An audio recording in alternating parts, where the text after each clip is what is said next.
Welcome to our channel.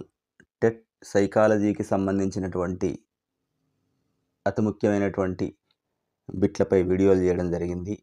వాటితో పాటు ఈరోజు మనం మూర్తిమత్వ అంచనా పద్ధతుల మీద ఈ వీడియోను చేయడం జరిగింది. సో ఇందులో ఉన్నటువంటి అతి ముఖ్యమైనటువంటి ప్రశ్నలు ఈరోజు ప్రాక్టీస్ చేద్దాం. ఒకటో క్వశ్చన్ చూసుకున్నట్లయితే, మూర్తిమత్వ మదింపులో ఒక వ్యక్తి యొక్క సహజ ప్రవర్తనను ఎలాంటి నియంత్రణ లేకుండా పరిశోధకుడు గమనించే పద్ధతి ఏది?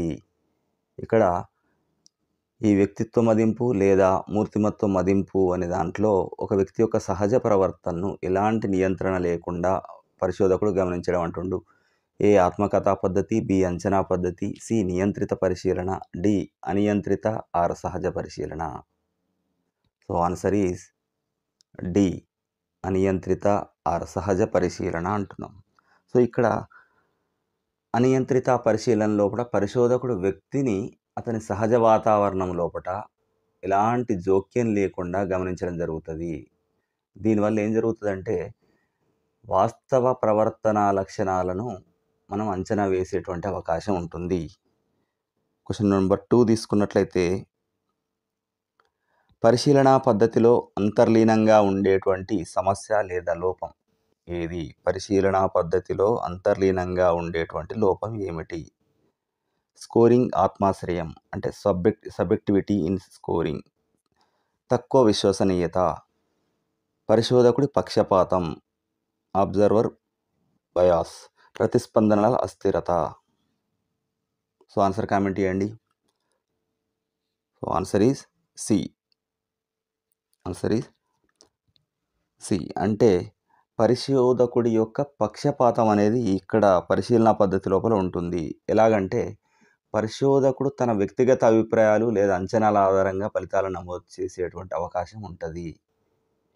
అంటే తన వ్యక్తిగత అభిప్రాయాలు ఇక్కడ పరిశోధనలో ప్రభావం చూపుతాయి. సో దీన్ని పరిశోధకుడి యొక్క పక్షపాతం అంటారు. దీంతోపాటు క్వశ్చన్ నెంబర్ 3 తీసుకుంటే, ఒక వ్యక్తి యొక్క మూర్తిమత్వం సమగ్రంగా మరియు లోతుగా అర్థం చేసుకోవడానికి అతని బాల్యం, కుటుంబ నేపథ్యం, విద్య మరియు ముఖ్యమైన జీవిత సంఘటనలు సేకరించే పద్ధతి ఏది అంటుండు. సో ఒక వ్యక్తి యొక్క మూర్తిమత్వం సమగ్రంగా తెలుసుకోవాలంటే ఏం తెలుసుకుంటే అతని బాల్యము, కుటుంబం నేపథ్యము, విద్య, అతని జీవితంలోని ముఖ్య సంఘటనలు, వీటన్నిటిని సేకరించేటువంటి పద్ధతి. ఏ ప్రశ్నావళి, బి వ్యక్తిగత అధ్యయన పద్ధతి, కేస్ స్టడీ అంటాం ఇంగ్లీష్లో, సోషియోమెట్రీ, ప్రొజెక్టివ్ పరీక్ష లేదా ప్రక్షేక పరీక్ష అంటారు. ఇక్కడ సోషియోమెట్రీ అంటే సాంఘిక మితి అంటారు. సో ఆన్సర్ కామెంట్ చేయండి. ఆన్సర్ ఈజ్ బి అంటే కేస్ స్టడీ. ఒక వ్యక్తి యొక్క వ్యక్తిత్వము మరియు అతని ప్రవర్తన మరియు అతని బ్యాక్గ్రౌండు ఇవన్నీ కూడా సేకరించడం జరుగుతుంది. దీన్ని కేస్ స్టడీ మెథడ్ అంటారు. క్వశ్చన్ నెంబర్ 4 తీసుకుంటే, మూర్తిమత్వం మదింపులో ముఖాముఖి ఫేస్ టు ఫేస్ సంభాషణ ద్వారా ఒక వ్యక్తి యొక్క వైఖరులు, నమ్మకాలు, అనుభవాలను సేకరించేటువంటి పద్ధతి ఏది అంటుంది. ఇక్కడ అంటే ముఖాముఖి అంటుండే. ఇక్కడ ముఖాముఖి ఫేస్ టు ఫేస్ సంభాషణ ద్వారా, వారితో మాట్లాడడం ద్వారా వారి యొక్క వైఖరి, వాళ్ళ నమ్మకాలు, అనుభవాలను తెలుసుకునేటువంటి పద్ధతి. A rating scale, B interview, C సహజ పరిశీలన, డి సన్నివేశ పరీక్ష. So the answer is B interview. ఇక్కడ ఇంటర్వ్యూలో ఏం జరుగుతుంది? ఒక నిర్దిష్టమైనటువంటి లక్ష్యంతో, ఒక టార్గెట్తో పాటు ఇద్దరు వ్యక్తుల మధ్య సంభాషణ అనేది జరుగుతుంది. దీని ద్వారా ఏమవుతుంది అంటే ఎదుటి వ్యక్తి యొక్క అంతర్గత అంశాలన్నింటినీ కూడా తెలుసుకునే అవకాశం ఉంటుంది. క్వశ్చన్ నెంబర్ 5, ఒక వ్యక్తి యొక్క అన్కాన్షియస్ అపస్మారక లేదా మనం ఏమంటున్నాం అచేతన అంటున్నాం. ఇక్కడ అచేతన కోరికలు, ఒక వ్యక్తి లోపల ఉండేటువంటి అచేతన కోరికలు, సంఘర్షణలు, అతనిలోని అంతర్గత భావాలను అంచనా వేయడానికి రూపొందించబడిన పరీక్షలు ఏవి? ఆబ్జెక్టివ్ పరీక్షలు, రేటింగ్ స్కేల్స్, ప్రక్షేపక పరీక్షలు, సిచ్యువేషనల్ పరీక్షలు. So the answer is C projective పరీక్షలు అంటే ప్రక్షేపక పరీక్షలు. ఇక్కడ ఏం జరుగుతుందంటే ఈ ప్రక్షేపక పరీక్షలల్లో ఇవి లెస్ స్ట్రక్చర్డ్గా ఉంటాయి, అంటే తక్కువ నిర్మాణాత్మకంగా ఉంటాయి. వ్యక్తి వ్యక్తి ఏమవుతుందంటే తన లోపల ఉన్నటువంటి అచేతన తనలోని తనలోని అచేతన భావాలన్నిటిని కూడా బయటికి ప్రొజెక్ట్ చేసే విధంగా ఇవి ఉపకరిస్తాయి, అంటే ఉపయోగపడతాయి. సో ఇక్కడ ఫర్ ఎగ్జాంపుల్ రోషాకు ఇంకుబ్లాన్ టెస్ట్ అంటారు. సో తర్వాత వచ్చేటువంటి క్వశ్చన్లో దీని గురించి డిస్కస్ చేద్దాం. 6th క్వశ్చన్, రోషాక్ ఇంకుబ్లాట్ టెస్ట్లో ఎన్ని కార్డులు ఉంటాయి? అంటే ఇక్కడ రోషాకు సిరామరకల టెస్ట్ పరీక్ష, రోషాకు సిరామరకల పరీక్ష అంటాం మనం దీన్ని. దీనిలో ఎన్ని కార్డులు ఉంటాయి? సో 5, 10, 15, 20. ఆన్సర్ ఈజ్ బి, అంటే 10 కార్డులు ఉంటాయి. ఇక్కడ క్వశ్చన్ నెంబర్ 7 తీసుకున్నట్లయితే ఇతివృత్త గ్రాహ్యక or thematic apperception test TAT ని రూపొందించింది ఎవరు? ఇతివృత్త గ్రాహ్యక అంటున్నాం ఇక్కడ, ఇంగ్లీష్లో థెమాటిక్ అపర్సెప్షన్ టెస్ట్ అంటారు. దీన్ని రూపొందించిన వారు కార్ల్ జంగ్ మరియు ఫ్రాయిడ్, హెంజ్ మరియు ఎరిక్సన్, సి హెన్రీ ముర్రే మరియు మోర్గాన్, డి రోషాక్ మరియు Albert. So answer is C, Henry Murray మరియు మోర్గాన్. ఇక్కడ ట్యాట్ టెస్ట్ అంటారు దీన్ని, థెమాటిక్ అపర్సెప్షన్ టెస్ట్ అని కూడా అంటారు. సో దీనిలో ఏం జరుగుతుందంటే ఇది హెన్రీ ముర్రే మరియు క్రిస్టియానా మోర్గాన్ అనే వాళ్ళిద్దరు కలిసి 1930లో దీన్ని రూపొందించడం జరిగింది. క్వశ్చన్ నెంబర్ 8, పిల్లల కోసం ప్రత్యేకంగా రూపొందించబడినటువంటి జంతువుల బొమ్మలు మానవులకు బదులుగా ఉపయోగించేటువంటి ప్రొజెక్టివ్ పరీక్ష ఏది? అంటే ప్రక్షేపక పరీక్ష ఏది? ఇది పిల్లల కోసం ప్రత్యేకంగా యూజ్ చేయబడింది అంటున్నాం. మనుషులకు బదులుగా జంతువుల బొమ్మను ఉపయోగించడం జరిగింది. మరి ఏ టెస్ట్ అది? CAT, TAT, Rorschach test, draw a person test. CAT అంటేనే చిల్డ్రన్స్ అపర్సెప్షన్ టెస్ట్ అంటారు. సో ఈ పేరులోనే ఉంది కనుక CAT A is the right answer. Kent Rosanoff వాక్య పూరణ పరీక్ష, సెంటెన్స్ కంప్లీషన్ టెస్ట్ అంటున్నాం దీన్ని, అనేది క్రింది వాటిలో ఏ పద్ధతికి ఉదాహరణ? కెంట్ మరియు రోసనాఫ్ వాళ్ళు తయారు చేసినటువంటి వాక్య పూరణ పరీక్ష, సెంటెన్స్ కంప్లీషన్ టెస్ట్ అనేది క్రింది వాటిలో ఏ పద్ధతికి ఉదాహరణ? ఆబ్జెక్టివ్ పరీక్ష, రేటింగ్ స్కేల్, ప్రొజెక్టివ్ పరీక్ష, స్వీయ నివేదిక కొలత, అంటే సెల్ఫ్ రిపోర్ట్ మెజర్ అంటున్నాం ఇక్కడ. సో ఆన్సర్ కామెంట్ చేయండి. So answer is C, projective పరీక్ష, ప్రక్షేపక పరీక్ష అంటారు దీన్ని. ఇక్కడ ఏం జరుగుతుందంటే మామూలుగా అయితే ఇక్కడ ఉదాహరణగా ప్రశ్నావళి లేదా ఇన్వెంటరీ వీటిని ఉదాహరణగా తీసుకోవచ్చు. దీనిలో ఇప్పుడు ఏం జరుగుతుందంటే వ్యక్తి స్వయంగా తన గురించి తానే ప్రశ్నలకు సమాధానం ఇవ్వడం జరుగుతుంది. దాని ద్వారా అతని యొక్క వ్యక్తిత్వాన్ని లేదా మూర్తిమత్వాన్ని అంచనా వేయవచ్చు. క్వశ్చన్ నెంబర్ 10, ఒక వ్యక్తి తన మూర్తిమత్వ లక్షణాలను తెలుసుకోవడానికి తన గురించి తాను ప్రశ్నలకు సమాధానం ఇవ్వవలసినది ఏది? ఇంతకుముందు వచ్చింది ఇది. ప్రొజెక్టివ్ పరీక్షలు, ప్లే థెరపీ, స్వీయ నివేదికా కొలతలు, situational test. So the answer is C, స్వీయ నివేదికా కొలతలు, సెల్ఫ్ రిపోర్ట్ మెజర్స్ అని కూడా అంటారు. ఇక్కడ క్వశ్చన్ నెంబర్ 11 తీసుకుంటే ప్రపంచంలో అత్యంత విస్తృతంగా ఉపయోగించేటువంటి self assessment questionnaire or inventory ఏది అని అంటుండే ఇక్కడ. So TAT, thematic apperception test, MMPI అంటే మిన్నెసోటా మల్టీఫేసిక్ పర్సనాలిటీ ఇన్వెంటరీ అంటారు. అప్పుడప్పుడు ఫుల్ ఫామ్లు కూడా అడగడం జరుగుతుంది. సి రోషాక్ టెస్ట్ మరియు D is the 16PF test అనడం జరుగుతుంది. సో ఆన్సర్ ఈజ్ బి, అంటే MMPA test, Minnesota multiphasic personality inventory. ఇది వ్యక్తిత్వ అంచనా కోసం అత్యంత ప్రసిద్ధమైనటువంటి మరియు విస్తృతంగా ఉపయోగించేటువంటి సాధనం. క్వశ్చన్ నెంబర్ 12 తీసుకుంటే క్వశ్చన్ నెంబర్ 12. రేమండ్ క్యాటిల్ ప్రతిపాదించినటువంటి వ్యక్తిత్వ కారకాలను అంచనా వేయడానికి ఉపయోగించే ప్రశ్నావళి ఏది? A. MMPA, B. MBTI, C. 16PF 16 personality factor questionnaire, D. Big 5 inventory. The answer is C. అంటే ఇక్కడ కెటిల్ ఏం చేసిండంటే ఒక 16 వ్యక్తిత్వ కారకాలను గుర్తించి వాటిని కొలవడానికి కొరకు మళ్ళీ 16PF అనేటువంటి క్వశ్చనైర్ని రూపొందించడం జరిగింది. ఇక్కడ 13th క్వశ్చన్ చూసినట్లయితే Myers Briggs type indicator MBTI అనేది కార్ల్ యూంగ్ అంటాం ఒక ఏ సిద్ధాంతంపై ఆధారపడి రూపొందించబడింది? ఏ సైకో సెక్సువల్ సిద్ధాంతం, మానవతా సిద్ధాంతం, విశ్లేషణాత్మక మనోవిజ్ఞానం మరియు గుణాల సిద్ధాంతం. So answer is C. అంటే ఈ MBTI అనేది ఈ కార్ల్ యూంగ్ యొక్క విశ్లేషణాత్మక మనోవిజ్ఞానంలోని అంతర్ముఖత్వం మరియు బహిర్ముఖత్వం లాంటి ధోరణులపై ఇది తయారు చేయబడింది.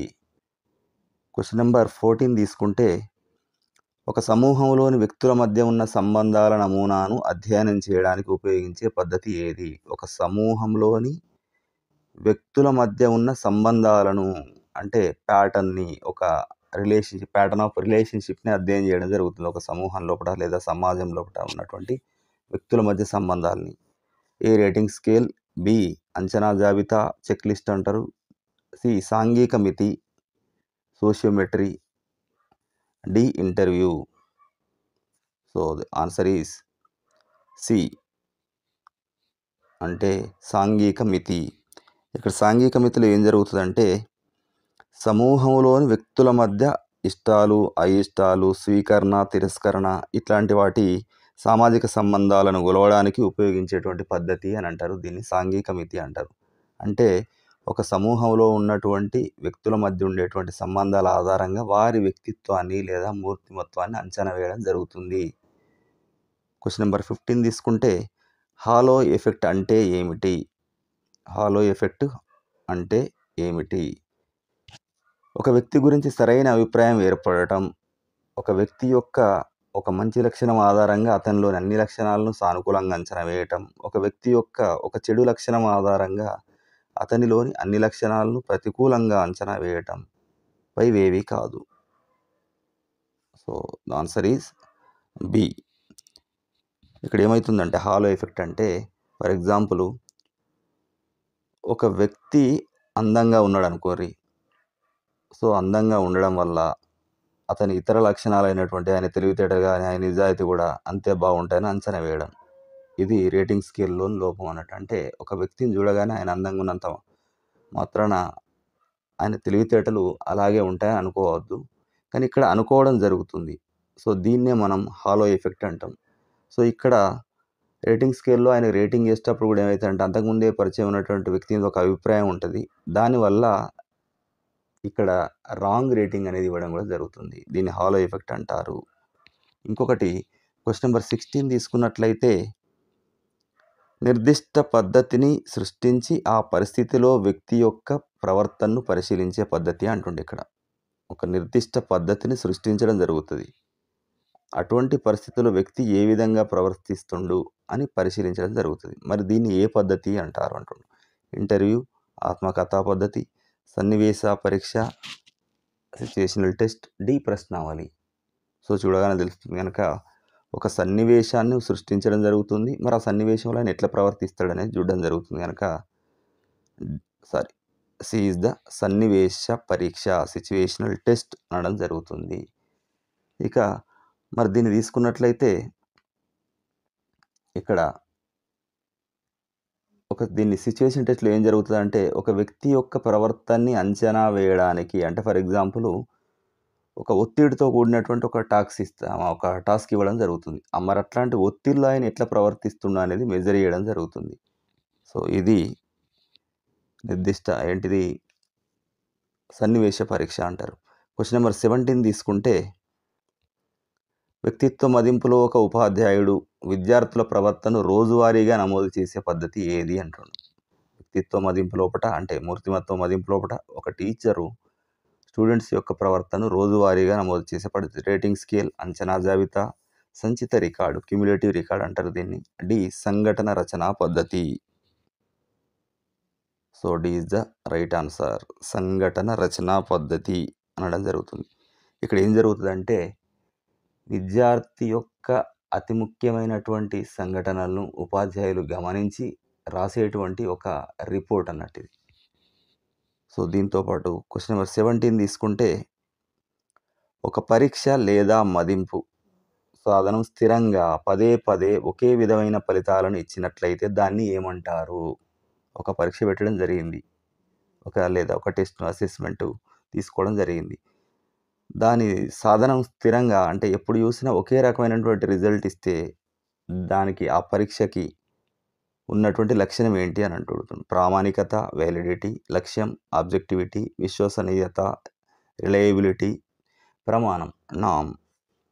So the answer is C. అంటే ఇక్కడ విశ్వసనీయత. ఏం జరుగుతుందంటే ఈ విశ్వసనీయత లోపల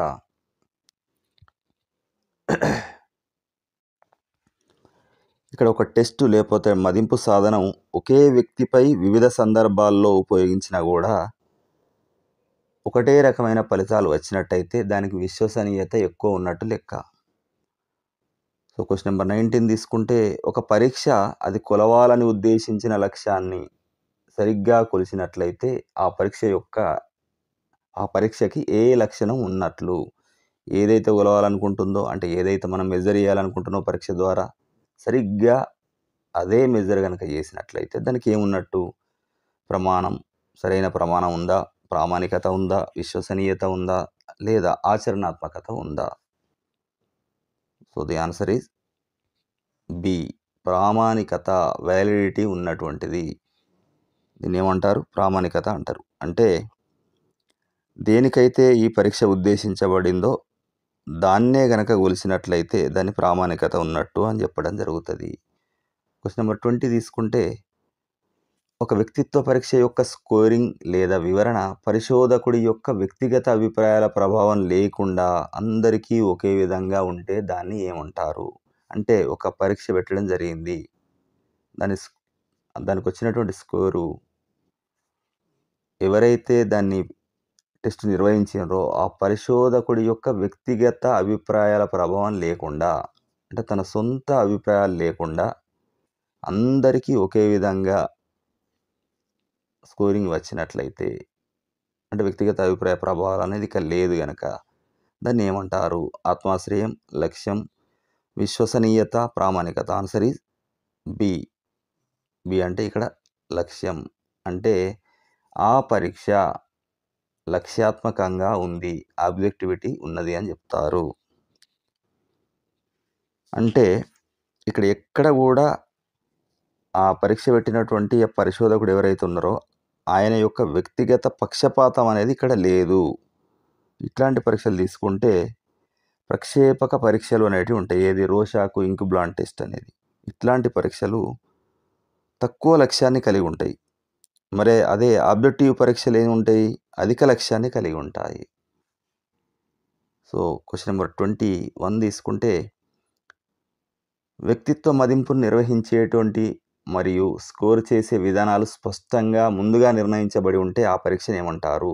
వ్యక్తిత్వాన్ని మదింపు చేయడానికి అంటే మూర్తిమత్వాన్ని మదింపు చేయడానికి నిర్వహించేటువంటి లేదా స్కోర్ చేసే విధానాలు స్పష్టంగా మరి ముందుగానే నిర్ణయించబడి ఉంటే వాటిని ఏమంటారు? ప్రామాణీకరించబడిన పరీక్ష, ప్రొజెక్టివ్ పరీక్ష అంటే ప్రక్షేపక పరీక్ష, సి ఆత్మాశ్రయ పరీక్ష, D rating scale. So the answer is A. అంటే ప్రామాణీకరించబడిన లేదా స్టాండర్డైజ్డ్ టెస్ట్ అంటున్నాము. ముందుగానే నిర్ణయించబడి ఉన్నది, స్పష్టంగా ఉన్నది, ముందుగా నిర్ణయించబడి ఉన్నది, దీంతోపాటు మరి స్పష్టంగా కూడా ఉన్నది. అంటే దీని యొక్క నిర్వహణ, స్కోరింగు మరియు వివరణల విషయం లోపల యూనిఫామిటీ అనేది ఉంటుంది. ఈ యూనిఫామిటీ పాటించినటువంటి పరీక్షను మనం స్టాండర్డైజ్డ్ టెస్ట్ అంటున్నాం. క్వశ్చన్ నెంబర్ 22 తీసుకుంటే ఒక వ్యక్తి యొక్క లక్షణాలను ఇతరులు అంటే ఉపాధ్యాయులు గాని, తల్లిదండ్రులు గాని అంచనా వేయడానికి ఉపయోగించే సాధనం ఏది? ఆత్మకథా పద్ధతి, ప్రశ్నావళి, క్వెషనైర్ అంటున్నాం. అంచనా పట్టిక, వాటిని రేటింగ్ స్కేల్ అంటాం కామన్‌గా. Rorschach test. సో, ఇక్కడ C is the right answer అన్నాడు. అంచనా పట్టిక అన్నాడు. ఇక్కడ అంచనా పట్టిక అంటే ఏం జరుగుతుందంటే రేటింగ్ స్కేల్ అంటాం మనం కామన్‌గా. ఈ రేటింగ్ స్కేల్ ద్వారా పరిశోధకుడు ఏం చేస్తాడంటే, పరిశోధకుడు లేకపోతే మరో వ్యక్తి ఎవరన్నా కావచ్చు, కొన్ని నిర్దిష్టమైనటువంటి ప్రమాణాల ఆధారంగా ఇతర వ్యక్తుల యొక్క లక్షణాలకు రేటింగ్ ఇస్తాడు. అందుకే దీన్ని రేటింగ్ స్కేల్ అంటున్నాము. క్వెషన్ నెంబర్ 23 తీసుకుంటే, నేను చాలా తరచుగా ఉద్రిక్తంగా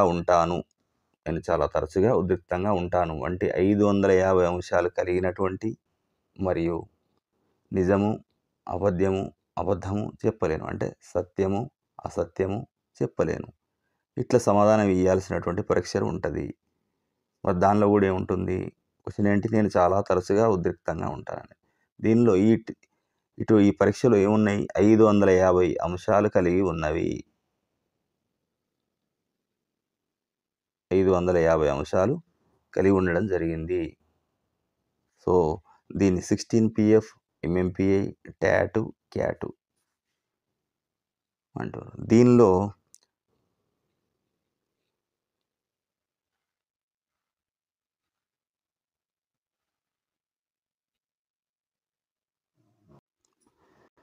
సో ఆన్సర్ ఈజ్ బి. అంటే MMPI టెస్ట్ అంటున్నాం ఇక్కడ. MMPI. దీంతో పాటు క్వెషన్ నెంబర్ 14 తీసుకుంటే, ఒక వ్యక్తి యొక్క వ్యక్తిత్వాన్ని కేవలం అతని మాటల తీరు, బాడీ లాంగ్వేజ్ మరియు వస్త్రధారణ ద్వారా అంచనా వేసేటువంటి పద్ధతి ఏది? ఒక వ్యక్తి యొక్క మూర్తిమత్వాన్ని అతను మాట్లాడే తీరును బట్టి కానీ, ఆయన భాషను బట్టి కానీ, ఆయన బాడీ లాంగ్వేజ్ బట్టి కానీ, ఆయన డ్రెస్సింగ్ని బట్టి కానీ అంచనా వేసేటువంటి పద్ధతి ఏది అంటుండు. ఏ ప్రశ్నావళి, బి సహజ పరిశీలన, సి ప్రొజెక్టివ్ పరీక్ష ఆర్ ప్రక్షేపక పరీక్ష అంటారు, డి సోషియోమెట్రీ లేదా సాంఘిక మితి అనడం కూడా జరుగుతుంది. So the answer is B. అంటే సహజ పరిశీలన లోపల మనం అంచనా వేయడం జరుగుతుంది ఇప్పుడు చెప్పినటువంటి వాటి ఆధారంగా. ఇది కాకుండా అంటే ఇక్కడ ఏం జరిగింది? మామూలుగా ఒక సహజ వాతావరణం లోపల ఒక వ్యక్తి యొక్క ప్రవర్తన విధానాలను గమనించడం జరిగింది. క్వెషన్ నెంబర్ 25 తీసుకుంటే, ఒక పరీక్షలోని అంశాలు లేదా ప్రశ్నలు తక్కువ నిర్మాణాత్మకంగా మరియు అస్పష్టంగా ఉంటే అది ఏ పరీక్ష యొక్క లక్షణము? ఒక పరీక్ష ఉన్నది, దానిలో ఉండేటువంటి అంశాలు లేదా ప్రశ్నలు తక్కువ నిర్మాణాత్మకంగా అంటే లెస్ స్ట్రక్చర్డ్గా ఉన్నాయి, అస్పష్టంగా ఉన్నాయి అన్నట్టు. ఇక్కడ లెస్ స్ట్రక్చర్గా అంటే ఒక ప్లాన్డ్గా, ఒక సిస్టమేటిక్ వేలో నిర్మాణాత్మకంగా లేవు, అస్పష్టంగా ఉన్నాయి. మరి అది ఏ పరీక్ష యొక్క లక్షణం? ఆబ్జెక్టివ్ పరీక్ష, ప్రక్షేపక పరీక్ష, rating scale, situational test. So the answer is B. ప్రక్షేపక పరీక్ష. ఇక్కడ ఎగ్జాంపుల్ తీసుకుంటే రోషాక్, సిరామరకల టెస్ట్ అంటున్నాం. అక్కడ అస్పష్టంగా ఉంటుంది. అస్పష్టంగా ఉన్నదాన్ని బాగా అబ్జర్వ్ చేసి దానికి సంబంధించి మనం ఎక్స్ప్లెనేషన్ ఇవ్వాల్సి వస్తుంది. ఆ వివరణలో భాగంగా మనలో ఉన్నటువంటి అచేతన ఆలోచనలు బయటకు తీసుకురావడానికి, మన మూర్తిమత్వాన్ని అంచనా వేయడానికి అవకాశం ఉంటుంది. Question number 26, thematic apperception test, ట్యాట్లో పరీక్షార్థికి ఏమి చేయమని అడుగుతారు? ఈ ట్యాట్ టెస్ట్ లోపల ఈ పరీక్ష రాస్తున్నటువంటి ఆయన్ను ఏమని అడుగుతారు? సిరామరకలను వివరించమని, అసంపూర్తిగా ఉన్న వాక్యాలను పూర్తి చేయమని, ఇచ్చిన చిత్రాలపై కథలు రాయమని, ప్రశ్నావళికి సమాధానాలు ఇవ్వమని. ఆన్సర్ కామెంట్ చేయండి. So answer is C. ఇచ్చిన చిత్రాలపై కథలు రాయమని అడగడం జరుగుతుంది ఇక్కడ. అంటే ట్యాట్లో ఏం జరుగుతుందంటే కొన్ని చిత్రాలను చూపెట్టి ఈ చిత్రాల ఆధారంగా ఒక కథను, అంటే ఆయన గతంలో కానీ, ప్రస్తుతం కానీ, భవిష్యత్తు సంబంధించి కానీ భావోద్వేగాలతో సహా ఒక స్టోరీ క్రియేట్ చేయమని అడుగుతారు. ఆయన చేసినటువంటి స్టోరీ క్రియేషన్ ఆధారంగా ఆయన మూర్తిమత్వాన్ని అంచనా వేస్తారు. అంటే స్టోరీ క్రియేషన్ పాజిటివ్ ఉన్నదా? నెగెటివ్ ఉన్నదా? అంటే ఆయన ఆలోచన విధానం అనేది ఆ స్టోరీ క్రియేషన్‌లోనే ఇండైరెక్ట్‌గా కనబడుతది. అదే అంచనా వేస్తారు ఇక్కడ. So, C is the right answer. Question number 27 తీసుకుంటే ప్రొజెక్టివ్ పరీక్షలను ఇంకో విధంగా ఏమని పిలుస్తారు? అంటే ప్రక్షేపక పరీక్షలను ఏమని పిలుస్తారు? ఆబ్జెక్టివ్ పరీక్షలు, స్ట్రక్చర్డ్ పరీక్షలు, నిర్మాణాత్మకం కాని పరీక్షలు అంటే unstructured test and D is స్వీయ నివేదిక కొలతలు అంటే సెల్ఫ్ అసెస్మెంట్స్ అంటారు. So, the answer is C. Answer is C అంటే ఏంటి? నిర్మాణాత్మకం కాని పరీక్షలు అన్‌స్ట్రక్చర్డ్ టెస్ట్ అంటారు. ఇంతకుముందే అనుకున్నాం. ఆ సిరా మరకలు, ఇంకు మరకలు ఏవైతే ఉన్నాయో అవి అస్పష్టంగా ఉంటాయి, అన్‌స్ట్రక్చర్డ్‌గా ఉంటాయి. దాని నుంచి మనల్ని ఒక స్ట్రక్చర్డ్ ఎక్స్‌ప్లనేషన్ ఇవ్వమని అడుగుతారు. దాని ద్వారా అంచనా వేయడం జరుగుతుంది. ఇక్కడ ఒక రకంగా తక్కువ నిర్మాణాత్మకమైనటువంటి ఉద్దీపనలు ఉపయోగిస్తారు. ఉద్దీపన అంటే ఇక్కడ సిరా అనేది ఈ అస్పష్టంగా ఉన్న సిరా మరకలు అనేటివి ఉద్దీపనగా పనిచేస్తాయి. క్వెషన్ నంబర్ 28 తీసుకుంటే ప్రామాణికత వాలిడిటీ ఎన్ని రకాలుగా ఉంటుంది? 1, 2, 3 అనేక రకాలు. So, D is the right answer. అనేక రకాలుగా ఉంటుంది ప్రామాణికత. ఉదాహరణకు విషయ ప్రామాణికత, నిర్మాణ ప్రామాణికత అంటే ఒక టెస్ట్‌కి విషయానికి సంబంధించినటువంటి ప్రామాణిక వాలిడిటీ ఎట్లుంది? దాని స్ట్రక్చర్‌కి సంబంధించినటువంటి వాలిడిటీ ఎలా ఉంది అనేది. దీంతో పాటు అంటే ఒక రకంగా తీసుకుంటే ప్రామాణికత లోపట కంటెంట్ వాలిడిటీ, కన్‌స్ట్రక్ట్ వాలిడిటీ మరియు క్రైటీరియన్ వాలిడిటీ అంటే నిర్ణయాత్మక ప్రామాణికత అనేది కూడా ఉంటది. క్వెషన్ నంబర్ 29 పరిశీలన పద్ధతి ద్వారా వ్యక్తిత్వ మదింపు లోపట అంటే పరిశీలన పద్ధతి ద్వారా ఈ మూర్తిమత్వ మదింపులో పరిశోధకుడు చాలా కాలం పాటు వ్యక్తితో కలిసి ఉంటే ఆ పద్ధతిని ఏమంటారు? ఏ ప్రణాళికాబద్ధ పరిశీలన, సహజ పరిశీలన, పాల్గొనే పరిశీలన, అనియంత్రిత పరిశీలన. అంటే ఇక్కడ పరిశీలన పద్ధతి లోపట పరిశోధకుడు చాలా కాలం పాటు అదే వ్యక్తి ఎవరినైతే పరిశీలిస్తున్నామో ఆయనతో పాటే కలిసి ఉంటే సో ప్రణాళికాబద్ధ పరిశీలన, సహజ పరిశీలన, పాల్గొనే పరిశీలన, అనియంత్రిత పరిశీలన. సో, పాల్గొంటున్నాడు అని చెప్తుండు గనక ఇక్కడ పాల్గొనే పరిశీలన పార్టిసిపెంట్ అబ్జర్వేషన్ అంటారు దీన్ని. C is the right answer. దీనిలో ఇప్పుడు ఏం జరుగుతుందంటే ఈ పరిశోధకుడు ఒక సమూహంలో ఉండి అదే సభ్యులతో పాటు కలిసిమెలిసి ఉండి వారి ప్రవర్తనను దగ్గరుండి అబ్జర్వ్ చేయడం జరుగుతుంది అన్నట్టు. క్వెషన్ నెంబర్ 30 తీసుకుంటే ఒక పరీక్ష యొక్క ఫలితాలను అర్థం చేసుకోవడానికి దాన్ని తీసుకున్నటువంటి పెద్ద సంఖ్యలో ప్రజల నుంచి సేకరించిన సగటు స్కోర్లను ఏమంటారు?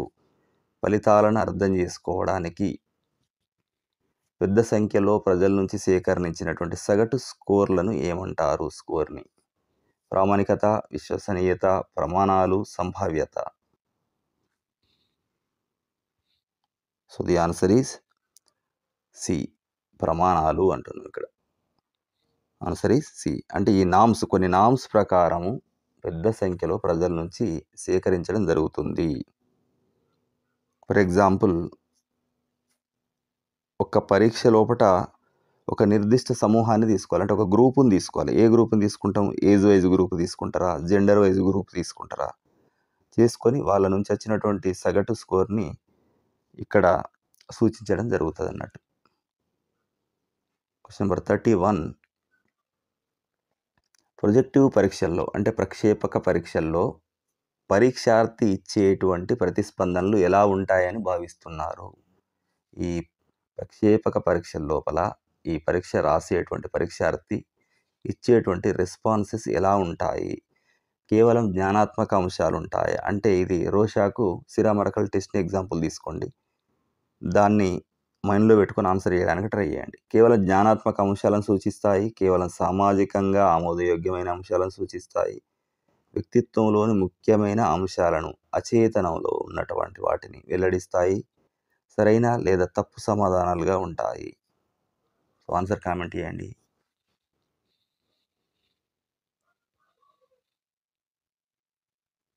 So, the answer is C. వ్యక్తిత్వంలోని ముఖ్యమైన అంశాలను వెల్లడిస్తాయి. అది కూడా అచేతనంగా ఉన్నటువంటి అంశాలను వెల్లడించడం జరుగుతుంది.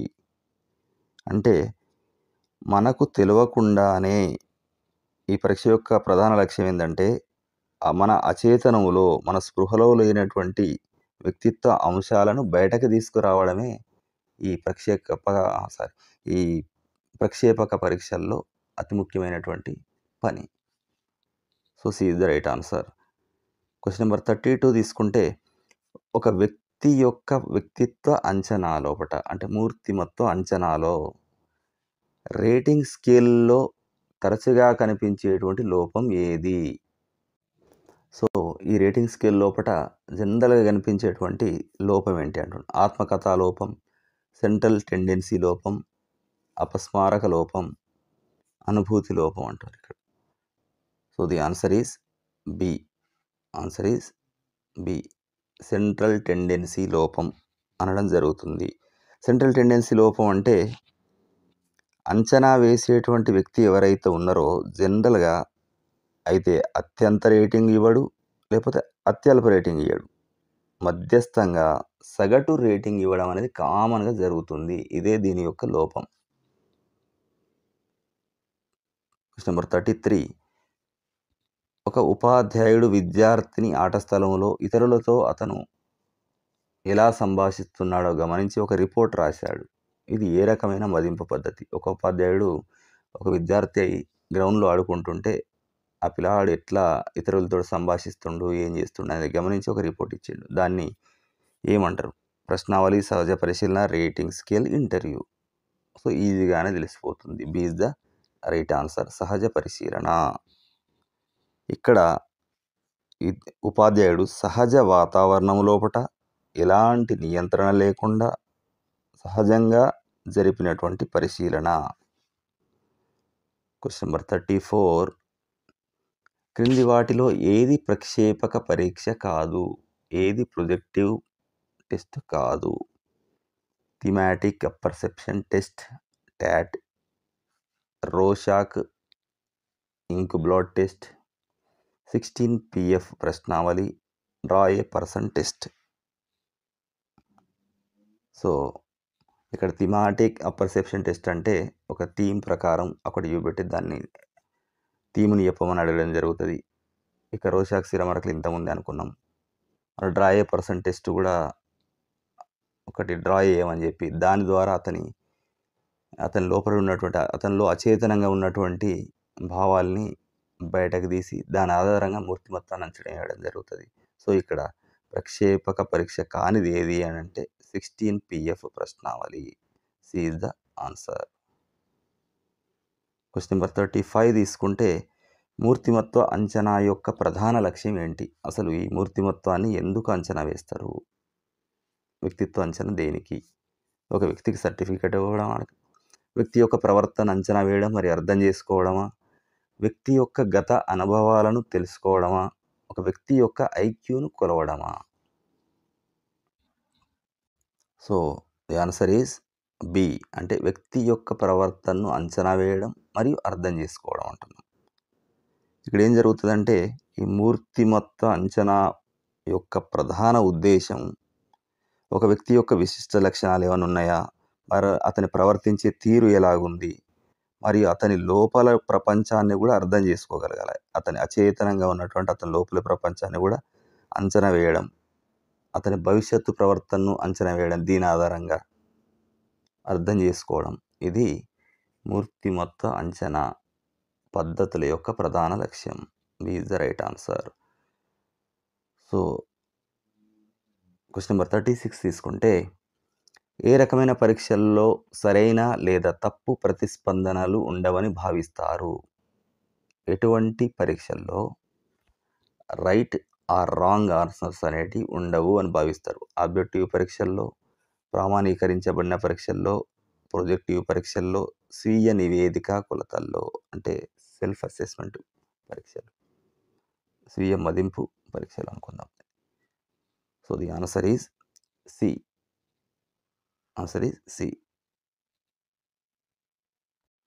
సో ఇక్కడ ఏం జరుగుతుందంటే ఒక వ్యక్తి యొక్క ప్రతిస్పందనల్ని, అతని యొక్క అంతర్గత ప్రపంచాన్ని